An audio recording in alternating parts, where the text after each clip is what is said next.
The 2025 MLB offseason has concluded, and a lot of big free agents signed massive contracts this offseason. In this video, I will be giving a grade to the top 11 major free agents' contracts, how each contract impacts the team going forward, as well as what team I thought the player would land with. If you liked this video, please leave a like on it, subscribe to the channel down below if you are new, and now let's get into this. First up, we have the largest contract in professional sports history, Juan Soto signing with the New York Mets on a 15-year, $765 million contract. Honestly, I thought Soto would end up with the Mets, but this contract is just nuts.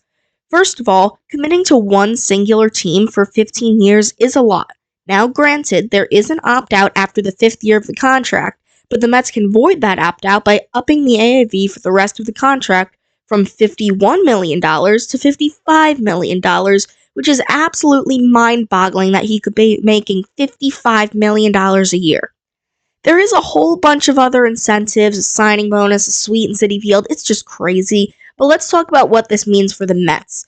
First of all, Juan Soto was one of the best pure hitters in the whole league, and now he's going to be in this Mets lineup for the next 15 years. He's only 26 years old, so he probably won't start declining until the 9th or 10th year of the deal, and even though he's not great defensively, the hitting more than makes up for it.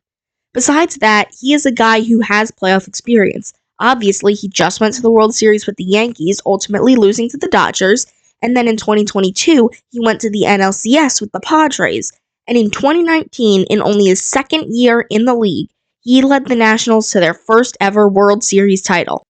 This Mets team is a team that just went to the NLCS last year, so they definitely have championship aspirations, but for a lot of the players on this roster, last year's playoff run was the first time they experienced such high-pressure situations and circumstances, so having a guy who's experienced and playing in big moments can help a lot.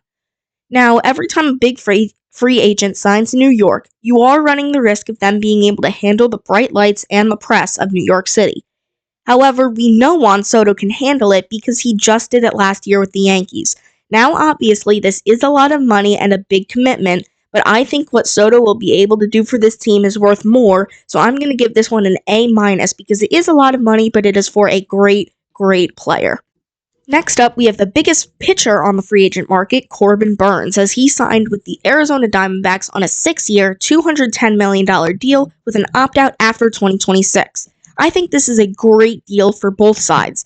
This one was definitely not expected, as most of the rumors for Burnes were saying the usual culprits like the Dodgers, which is where I expected him to land, the Mets, as well as other teams, but no one really saw this coming. However, Burnes said after he signed that he was actually willing to take less money to go to the D-backs because he and his family live in Arizona in the Phoenix area. His wife just gave birth to twins last year, and by him pitching for the Diamondbacks, he could be near his family year-round. On the Diamondbacks side, this is the largest contract the D-backs have ever handed out, surpassing Zach Greinke's deal from 2015, which was also for 6 years, with that one being worth $206.5 million. However, while this is a good amount of money for a pitcher, and pitcher contracts are always riskier than position player contracts because pitchers can be more injury prone and they only pitch once every 5 or 6 days, I do think this is a good deal for the Diamondbacks, who fell short of the playoffs last year, but not by much. The D-backs ended with the same record as the Mets and the Braves, but lost the season series to both of those teams, so New York and Atlanta got the playoff spots. This deal provides the Diamondbacks with one of the best pitchers in baseball to plug in at the top of a rotation that already had Zach Gallen and Merrill Kelly, among others. I think this is a very good move. I'm going to give this one an A. Next is one of the first big moves of the offseason, Blake Snell's 5-year, $182 million deal with the Los Angeles Dodgers. I believed at the beginning of the offseason that Snell would sign with the Red Sox, but obviously that did not come to fruition. Of course, since it is the Dodgers, there are a ton of deferrals in this deal. With this signing, the world champion Dodgers become even better, with an incredible rotation of Yoshinobu Yamamoto. Shohei Ohtani is going to be pitching again this year, Roki Sasaki, who we'll talk about later, Tyler Glasnow, Clayton Kershaw just came back, and then obviously their offense is just unfair. Shohei Ohtani, Freddie Freeman, Mookie Betts, Teoscar Hernandez, Will Smith, Max Muncy, Michael Conforto, who they just signed. The list goes on, but it's just unbelievable how good this team is. I'm going to give this one a B+, because Snell's a great pitcher, and he obviously makes this team better, but he isn't needed on this team, which is just absolutely insane to say. Next up, we have the last major free agent signing of the offseason, Alex Bregman's 3-year deal with the Boston Red Sox, worth $120 million.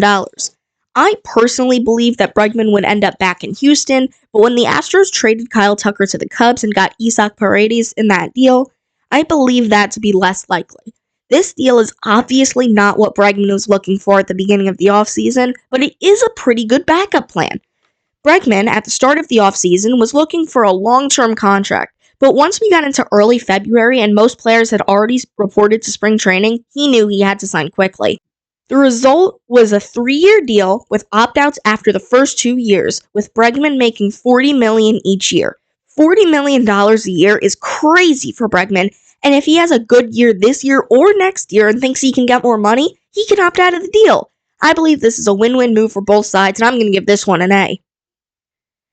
Next, we have our third pitcher contract, Max Fried's 8-year deal with the New York Yankees worth $218 million. After losing out on Juan Soto, the Yankees went with a pitcher as their big offseason move for this year, and they got the lefty out of Atlanta, Max Fried. I was shocked when I saw he signed this contract because I didn't expect any pitcher to get this long of a deal. I envisioned Fried going to the Dodgers along with Burns, but obviously instead of Fried and Burns, the Dodgers instead got Snell and Sasaki. Personally, I think a pitcher should not be getting an 8-year deal unless it's a very special case like Yoshinobu Yamamoto last offseason where he was very, very young. I just think it's a bit too long of a commitment for a guy like that, so I don't think this is the best move on the Yankees' end. However, on the flip side of that, they get a really, really nice pitcher to plug into the rotation along with Garrett Cole. I'm going to give this one a B-. Next, we have Anthony Santander's 5-year, $92.5 million contract with the Toronto Blue Jays. This one is okay. Obviously, Santander was a bigger name free agent this year because of the season he had in 2024, where he had a career-high 44 home runs. I personally expected him to go to either the Cubs or the Royals, as I feel like he would have been great fits in either of those spots. This was definitely helped out by the fact that the switch-hitting right fielder was playing in Camden Yards for most of the year, and the right field wall in Camden Yards is fairly shallow, and since he's a switch hitter, he mostly bats from the left side of the plate against right-handed pitching. I think this one is okay. I don't think that Santander will hit as well in the Rogers Center as he did in Camden Yards, but I do think this is a good move for a Blue Jays team that is hoping to keep Vladimir Guerrero Jr. around long term and hoping to be a contender with him on this team for a really long time. This one is in the middle for me. I'll give it a B. Coming up next year is Pete Alonso's 2-year, $54 million deal to stay with the New York Mets, which is exactly what I thought would happen. Alonso is one of the best pure power hitters in the game, as he had a record-breaking 53 home runs in his rookie year in 2019. Since then, he has hit over 30 home runs in every season he's played besides the COVID season when he hit 16. While last year was a down year for Alonso, being the only season of his career besides that 2020 season that he hasn't hit at least 35 home runs, he increased his value in the playoffs when he hit 4 home runs, including one in the 9th inning of Game 3 of the NL Wild Card Series off of Devin Williams in Milwaukee. He's also an incredibly durable player, as he played all 162 games last year, and he has only missed 24 games in his entire career. The deal is worth $30 million the first year, and then $24 million the second year, with an opt-out after the first year. I like this contract. I made a video on this contract that goes more in depth into the deal, but overall, I'll give it a B+. Next is Jack Flaherty, who returned to the Detroit Tigers on a 2-year deal worth $35 million. This one makes a lot of sense to me. The Tigers signed Flaherty to a 1-year deal last offseason, but ended up trading him to the Dodgers, where he ultimately ended up winning the World Series because Detroit believed they were out of the playoff race.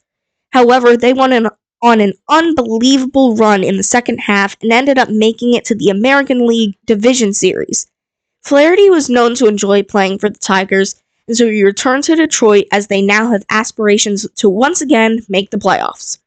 This might be one of the best win-win moves we can talk about in this video, because I don't feel like this is an overpay in terms of the dollar amount or the years, and this is a very nice arm to pair with Tariq Skubal at the top of this rotation. This one gets an A+. Next, we have the only reliever contract on this list, Tanner Scott, who signed a 4-year, $72 million deal with the Los Angeles Dodgers after having a year with the Marlins and Padres in which he posted a sub-2 ERA with 22 saves. I actually thought he would go back to the Padres, but this is a really good move for the Dodgers. The bullpen was one of their weaker points last year, even though they won the World Series, and this addition will help that bullpen substantially. It is a lot of money for a reliever, not the biggest ever, but still a lot, so I'm going to give it a B+. One more position player and one more pitcher to go. Next, we have Christian Walker signing a 3-year, $60 million contract with the Houston Astros. I'm not going to lie, this one surprised me a bit. I thought he was going to sign with the Yankees, but instead they got Paul Goldschmidt as their Anthony Rizzo replacement. I've got to be honest, I have no idea what the Astros' plan is.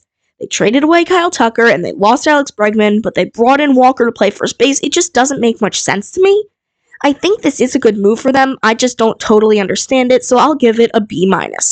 And finally, the last player of the video, Roki Sasaki signing with the Los Angeles Dodgers. Obviously, this is a different type of contract. First of all, Sasaki was considered an amateur prospect since he is only 23 and doesn't have a lot of service time in the NPB. This means that teams couldn't just give him whatever contract they want. They had to use their international bonus pool money, and then he would be on a rookie contract. I expected him to sign with the Padres, mostly because of his mentor, Yu Darvish, but he went with the Dodgers just like Yoshinobu Yamamoto and Shohei Ohtani did last season. I understand the Dodgers have a lot of money and that California is closer to Japan than most other places, but this is getting a bit ridiculous. Nevertheless, Roki Sasaki is a Dodger and he's joining a rotation that's probably now the best in baseball. A+ move for the Dodgers here. So there you have it, my opinion on the 11 biggest free agents contracts. If you liked the video, please consider leaving a like and subscribing down below. I would greatly appreciate it. Check out Around the Diamond Designs for great designs, link in description. I hope you enjoyed the video, and I will see you guys next time. Peace!